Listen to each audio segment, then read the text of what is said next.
Welcome to Speedrunner Reviews. In this series I'll be analysing games using the mindset of speedrunning. This video looks at the games from three perspectives. First, the casual experience, which is how most people first play the game. Next, the speedrun experience, including all the interesting tech and how well the game holds up as a speed game. And finally, the tool-assisted speedrun, showing what the game looks like when pushed to the theoretical limit. If you already know the game and want to jump straight to the speedrun part, I've left timestamps in the description and chapters on the video. And today we're playing Donkey Kong Land for the Game Boy. Just before we get stuck into it, if you end up enjoying this video, please consider subscribing to keep up to date. It helps out the channel a whole bunch, and I should have videos like these coming out pretty regularly.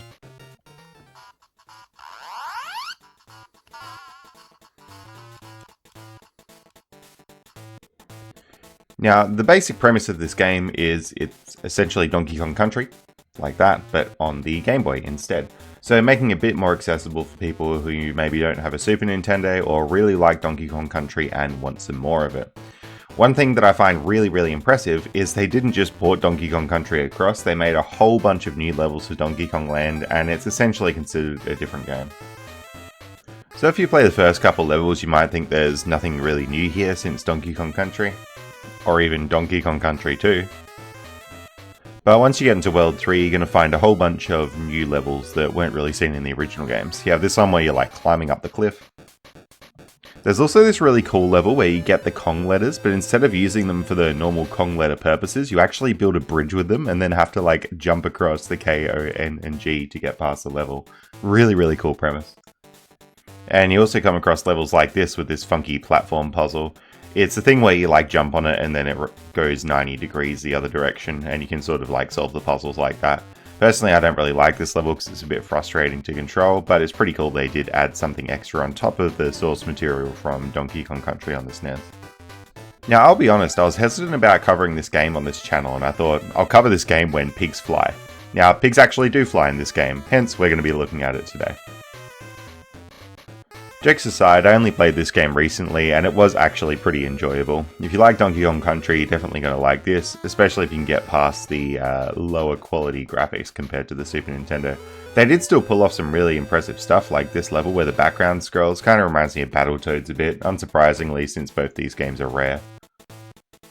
Also, speaking of Rare, even if you're not familiar with this game from playing it on the Game Boy, you might actually notice that it sounds familiar.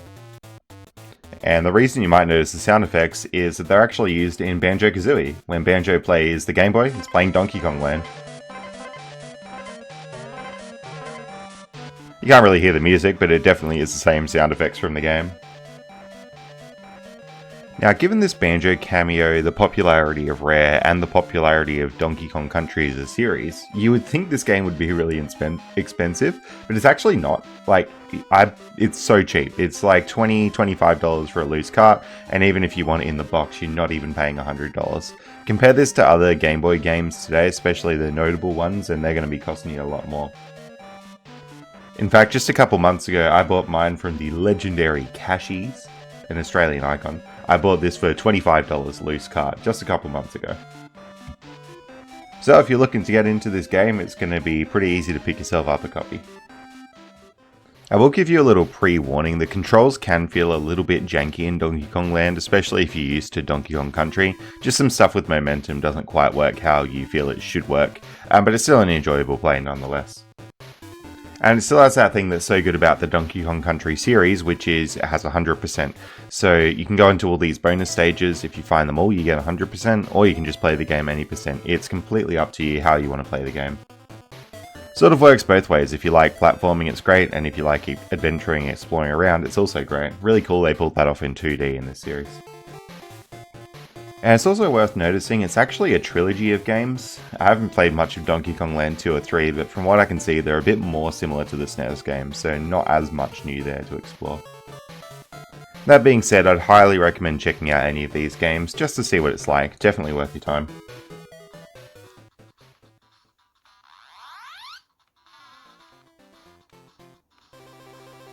Alright, now we'll move on to talking about the speedrun. The categories are broken up into any percent and 100% as you might expect, and there's a few runs on each. Death Control does have the record on both, and actually these records have been pretty recent, just 27 days ago, which is really cool.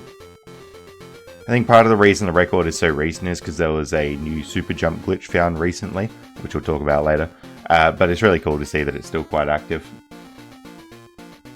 I chatted to Death Control when I was looking at this game, and they're a really nice runner. They helped me figure out how all the movement and stuff works in the game, helped me do optimal stuff when I was trying to Taz it. So yeah, really good that it's a helpful community. Death Control also showed me these two guides, so there's this whole big tips guide here, and then there's a wiki with some movement stuff. I'll link that in the description as well. So before we talk about the speedrun in particular, I will just talk about some of the tech used, and to do that we're going to really be talking about Donkey Kong's speed value, because that's what's most affected.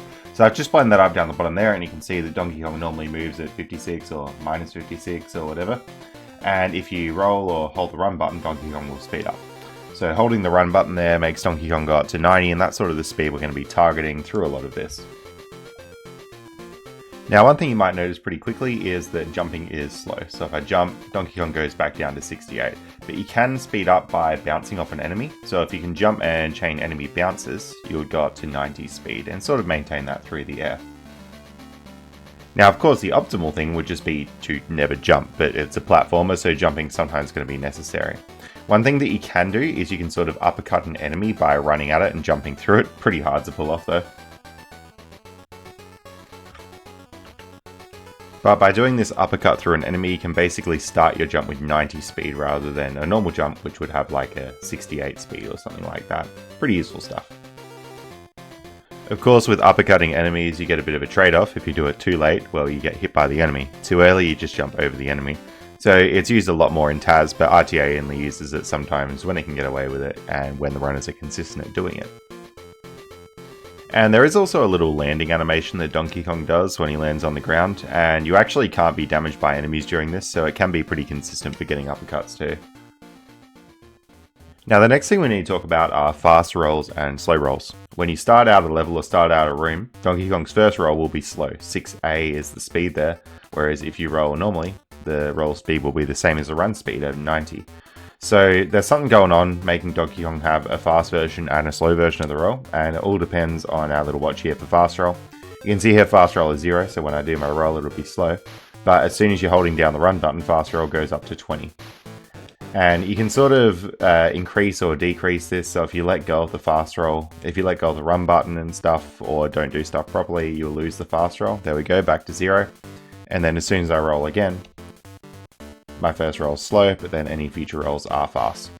So the little frustrating thing about playing this game is you have to press the roll button to start running, so you're pretty much locked into doing a slow roll at the start of each level, and then getting your running speed, and then any future rolls or runs you can do will be at that full speed of 90. Pretty weird mechanic.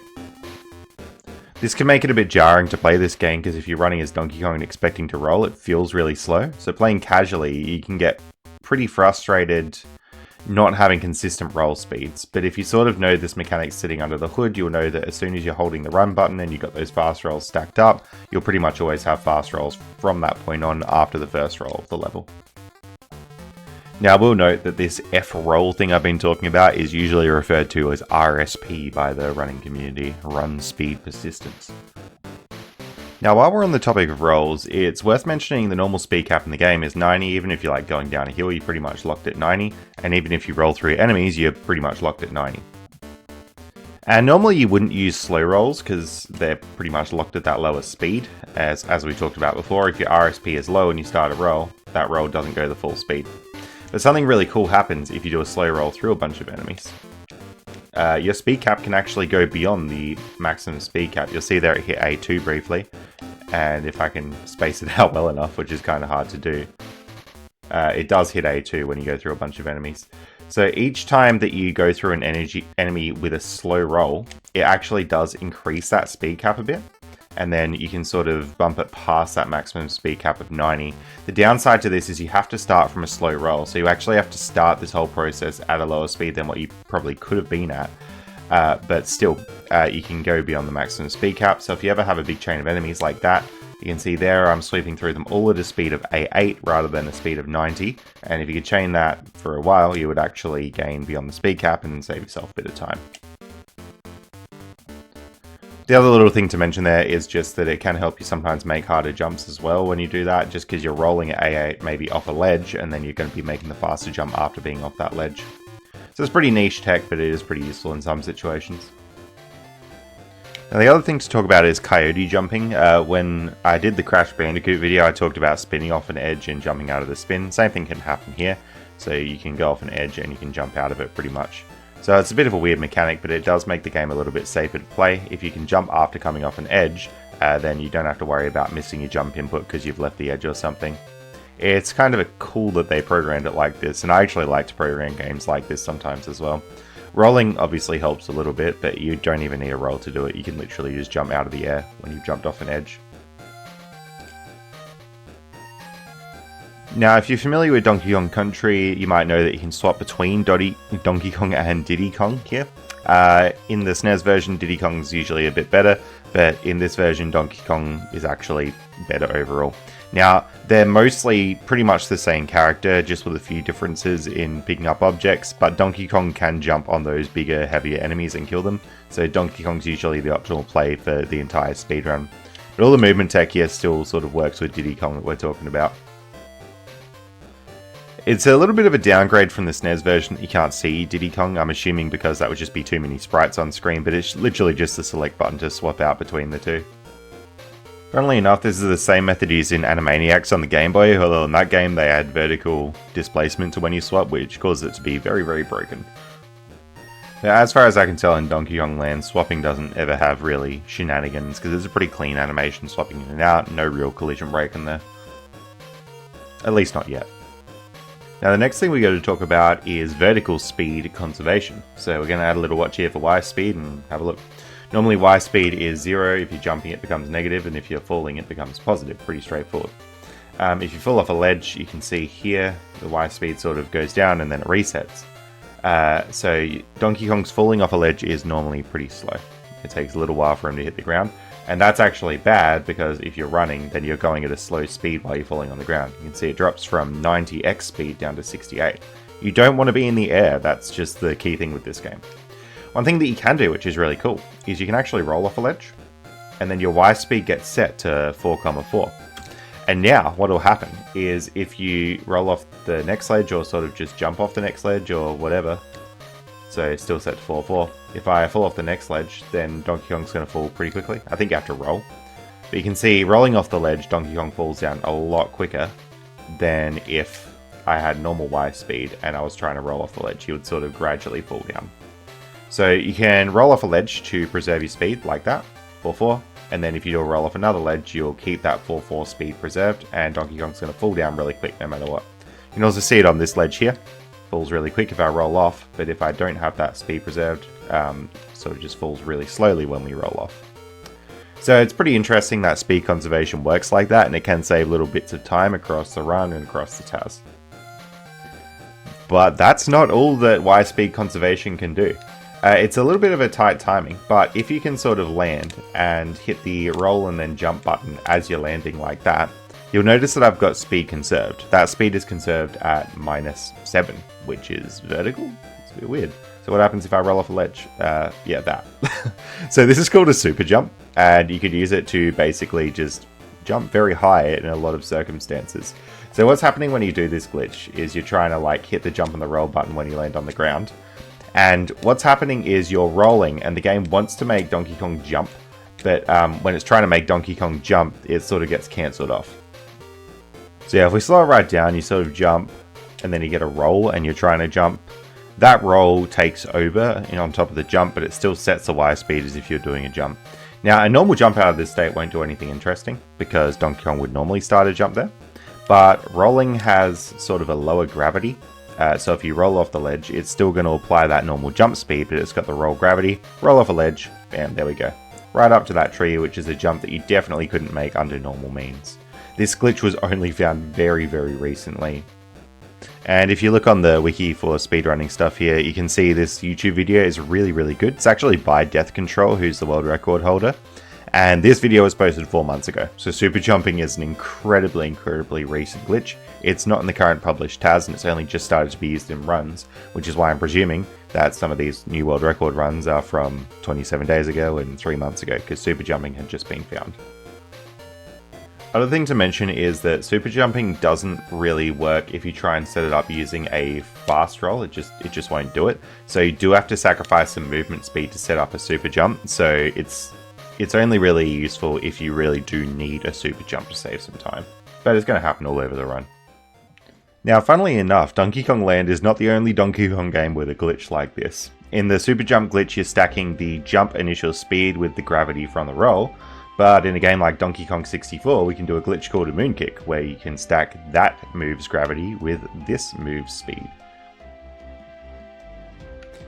And if you can pull off a moon kick, which is easier said than done, it will look like Donkey Kong is basically on the moon, and he's going to be floating up very, very high. Fun fact, you can use this to get into Crystal Caves early. You can even clip through the little boulder there. Interestingly, Donkey Kong 64 has a similar glitch with Diddy Kong called a moon tail. You're combining the tail animation with the jump animation, and it works in a similar way. Actually, it works kind of similar to a super jump in Donkey Kong Land. You just have to land as Diddy and then press A and B really quickly as you land. If you do get the right timing on it, you will combine those two moves and Diddy Kong will fly sort of upwards while doing the tail attack. So here's what it looks like in practice. Basically, you just press A and B when you're about to land from a jump, get that moon tail up. And you can actually get up to this ledge without having that little grey platform raised. The reason that's useful is because that means you can get up to Frantic Factory without needing the key. So Rare never learned from the super jumps in Donkey Kong Land, and they still have a very similar glitch twice in Donkey Kong 64. Pretty cool coincidence. Now, there are still a few bits of tech that I haven't talked about, but I think I've covered the main movement stuff here. Basically, hold the run button and stay on the ground to move fast. Avoid going in the air, bounce on enemies if you have to go in the air. You can break the speed cap by slow rolling through enemies, but it's pretty rare, and you can super jump to get up high platforms. That's how you play Donkey Kong Land fast. Alright, so now we're going to look at the actual world record run in a bit more detail. So I'll have a look at any percent here, and you can see Death Control doing pretty much the tech that I was talking about. Holding run and keeping RSP, uppercutting through enemies to make sure that basically any necessary jumps are bounces, and just, yeah, sticking to the ground as much as possible there. You'll notice Death Control get Rambi. Rambi is usually pretty optimal since Rambi moves at full running speed pretty much at all times, so it's usually worth getting Rambi if you can. Death Control skipped getting that last Kong letter just because the game tries to save and takes a bit longer if you do get all the Kong letters. Something worth being aware of. One thing you might notice right at the start of the first level is Death Control actually rolling through this barrel here. It just saves Donkey Kong picking up the barrel, which tends to slow you down if you do that. Now, although this isn't 100% run, Death Control does sometimes go into the bonus stages here. So bonus stages can warp you to a later part of the level, so occasionally it can be worth doing those stages if it's going to be faster than doing the level normally. There's no point actually winning the stages though, Death Control just wants that warp right to the end. Now this next level coming up here is really cool because Death Control is actually going to start using super jumps all over the place. This level's a vertical climbing level. You can see Death Control setting up the super jumps there, and setting up another one here, and then just rolling off the ledge to get it. Note that you do need a ledge that you can roll off to get a super jump, so it can be pretty tricky. That's obviously going to save a whole bunch of time over climbing up normally in this level, and in theory with the TAS it could save time since super jumps weren't known at the time of making the published TAS. Really, really nice stuff from Death Control there. One fun thing that I didn't mention about this over Donkey Kong Country is that the overworld map is non-linear, so you can blow up these little icicles with bombs here and actually choose which level you want to go to progress through the world. Obviously the speedrun's all routed out, so you just pick the quickest level, but Death Control actually dips back into this level to get another bomb for later that they need. Also, just knowing how hard super jumps are to get, it's really cool to see Death Control just integrating them all over the place. You can see this landing from the battle. Death Control is going to do a roll here and just immediately get a super jump. It's just so casual, but they pull it off really well. Doing little coyote jumps off the ledge there, and just, yeah, the movement's really impressive throughout this whole run. You can also really see how useful these coyote jumps can be. Take this section, swing on the rope is slow, why not just coyote jump under it and get through like that. Now, the second world of this game is actually majority swimming levels. This is a bit unfortunate if you don't like the swimming levels, although if you're trying to 100% the game, it's actually really nice because these swimming levels tend not to have bonuses in them, so the whole second world doesn't have many bonuses for you to keep an eye out for. Now, the level where you're climbing the cliff benefits really heavily from super jumps here, so pretty much the level, it's so much shorter than it is without that glitch. You're supposed to weave left and right and gradually slowly climb this mountain, but Death Control is just blasting through the entire thing with the use of super jumps. Really nice to see. Now, most of Donkey Kong's animal buddies make an appearance in this game as well, and Death Control uses this ostrich thing to like skip a whole bunch of platforming in this level. It's nice because some of these levels here get a bit tedious, they get a little bit auto-scrolly, let's say. Funny thing about this game is there's city levels. I guess now that it's not called Donkey Kong Country, they don't need to stay in the country. This city level here has a lot of climbing as well, so it's another one that benefits from super jumps pretty much all over the place. Normally you'd have to weave back and forth, but super jumps can help cut out little bits and pieces of this level. Just like that bit there, for example. Now, Death Control finishes out the run with the K. Rool fight, and does a really good job stunt locking K. Rool over here. K. Rool still does move around a little bit, but not as much as it would if you were just playing this casually. This fight I don't fully understand, except to my knowledge, I think Death Control is using some roll stuff to get invincibility frames in K. Rool during the fight. Also, just a side note, as a kid it took me way too long to figure out that K. Rool spells out cruel if you just take it as a word.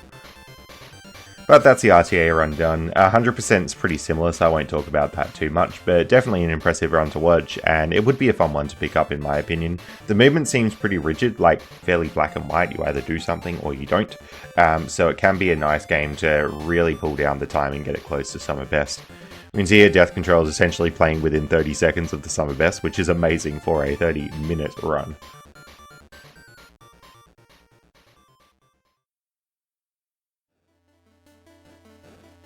Alrighty, now we'll move on to talking about the TAS of this game. There is a 100% TAS published on TAS videos by Tompa. And Tompa's another one who I've had a chat to about this game, has been really helpful and supportive with learning about the tech. If you compare that to RTA 100% is 3610, so it's pretty close, I suppose. Although, just keep in mind that super jumping wasn't known when this TAS was made, so it's going to lose a bit of time naturally because of that. And this TAS is actually now 11 years old, so it's still really impressive how optimized it was, especially for the time.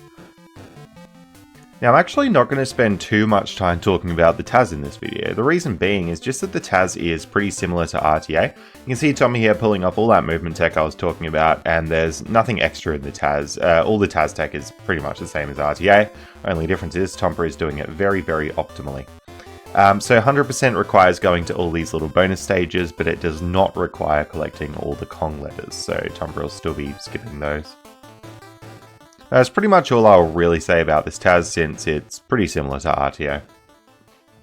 Now, as I mentioned before, I actually did start work on 100% TAS of this game. Here's a comparison spreadsheet, so I managed to save 27 frames on level 1 and 30 frames on level 2. A whole second in the 11 years since the last TAS was made. Now, in the later levels, there would have been super jump opportunities that would have saved more time, but that's pretty much where it was sitting. You can see just how optimal Tompa's TAS actually was. But one of the really weird time saves that I had over the old TAS was this bonus in the first level. Now, the bonus room in question is this one here that you break into with Rambi, and pretty much it looks like this. You go into the bonus room, you swim to the right as Donkey Kong. The tech here is literally hold right, and then you leave the bonus room. So how the heck did I save 7 frames over the published TAS on this? Well, it has to do with gaining control when entering the room.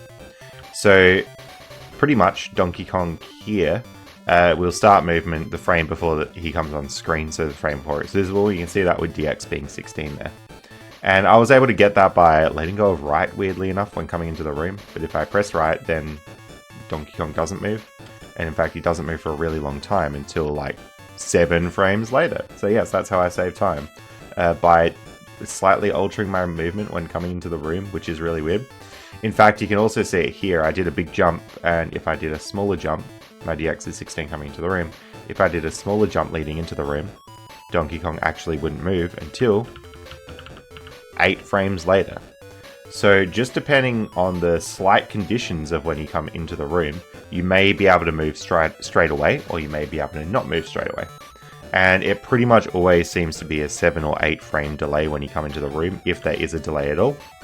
And this one here, for example, wouldn't have a delay because Donkey Kong's moving the frame before the screen becomes active. So Tompa had the delay on the TAS, and I don't think the delay was known about when that TAS was being made.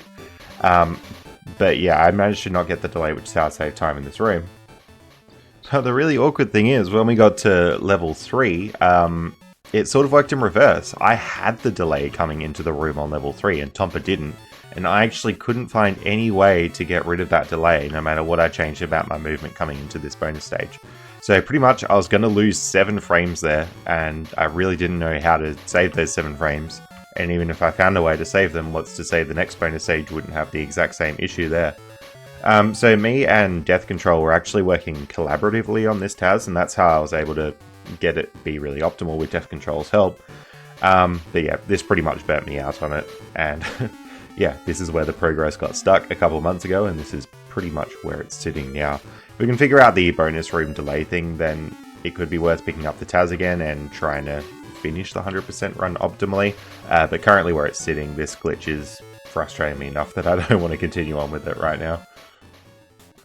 One other cool thing I'll mention about the TAS before we finish up, I got this barrel to get stuck in the air when I grabbed it. If you look at this, Donkey Kong sort of grabs the barrel there, and then turns around, and then the barrel sort of comes out of Donkey Kong's hand, and it stays sort of where the barrel was left, which is pretty strange. And in fact, the really weird thing about this is pretty much you can then throw the barrel as Donkey Kong if you sort of get onto the same height of it, and you can throw it remotely from like another entirely different area. So there you go. And then the weird thing about this is if you move far away enough from the barrel and get it off screen, the barrel actually goes away. And so now I can't throw the barrel remotely in the air. I was really hoping this would be a glitch like SRM or something in Zelda, because, well, Donkey Kong like having a barrel in his hand but sort of not in his hand is basically the same thing there. But unfortunately it didn't really work out that way, because you can't do anything interesting with the barrel, and as soon as the barrel comes off screen it actually just reloads.